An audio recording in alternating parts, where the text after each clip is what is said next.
Hi மக்களே, துபாயில இந்த 10 திரம், அதாவது நம்ம ஒரு கஸ்க்கு 200 ரூபாய் வச்சு 3 வேளை சாப்பிட முடியுமா? முடியுமே, பார்க்கலாமா? ஃபர்ஸ்ட் இந்த 10 திரம் வச்சு பிரேக்ஃபாஸ்ட் வாங்கிட்டு வந்துடலாம், வாங்க போலாம். இப்போ நான் என்ன வாங்கிட்டு வந்திருக்கேன்னு பார்த்தீங்கன்னா, ஒரு டீயும் ஒரு பரோட்டாவும். இது ஒரு திரம், இது ஒரு திரம். ஸோ மார்னிங் 2 திரம்ல முடிச்சாச்சு. எப்படி சென்னி சாப்பிடுவாங்கன்னு கேட்குறீங்களா?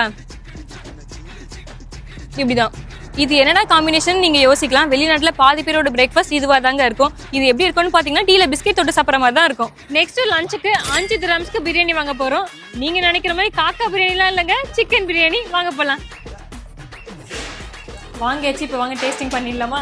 இந்த 5 திரம்ஸ் பிரியாணில 2 பேர் சாப்பிட்ற அளவுக்கு ரைஸ் இருக்கு அண்ட் ஒரு சிக்கன் பீஸும் இருக்கு.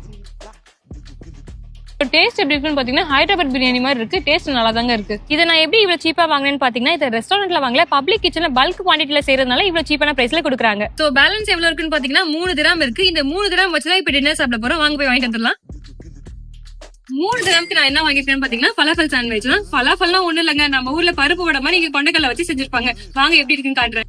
இது உள்ள எப்படி தெரியுமாங்க இருக்கும், இந்த ஃபலாஃபலை உடச்சு போட்டிருப்பாங்க, ஃப்ரைஸ் இருக்கும், அப்புறம் கொஞ்சம் லெட்டிஸ் சாஸ்லாம் இருக்கும். சாப்பிடறதுக்கு நல்லா தாங்க இருக்கும்.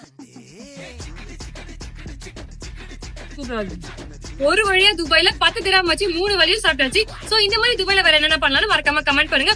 அப்புறம் அந்த ஃபாலோவை கொஞ்சம் மறக்காம பண்ணிடுங்க. பை.